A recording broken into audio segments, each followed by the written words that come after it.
در بیان فضیلت خواندن قرآن، مؤلف در اینجا یک چند احادیث رو می آورد در بیان فضیلت خواندن قرآن کریم. قال النبی صلی الله علیه و سلم، پیامبر الله صلی الله علیه و سلم فرمودند: من قرأ القرآن فاعربه فله بكل حرف منه 10 حسنات. هر کسی که قرآن را بخواند و آن را به درستی تلاوت نماید، برای هر حرف آن 10 نیکی داده می شود. فله بكل حرف 10 حسنات. و من قرأه ولحن فيه فله بكل حرف حسنه.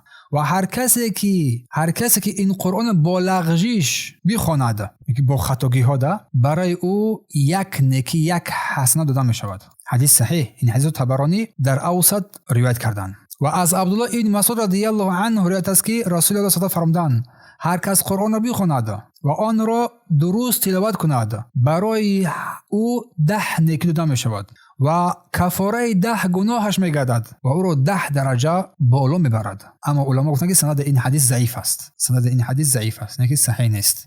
و رسول الله صلی الله علیه و سلم فرمود که اقرأوا القرآن، ای مردم شما قرآن را تلاوت نمایید، قرآن را بخوانید، قبل ان یأتی قوم یقیمون حروفه، پیش از آن که قوم‌های بیایند، مردمان بیایند که حروف آن را با دقت بخوانند، نه که خوب و نیکو از شما آن را تلاوت نمایند، پیش از آن که آنها تلاوت نمایند شما این را بخوانید. قرآن را بخوانید پیش از آن که قوم‌های بیایند که حروف آن را با دقت بخوانند، مانند پرتافتن تیر، اما آن از گلوهای آنها نمیگذرد.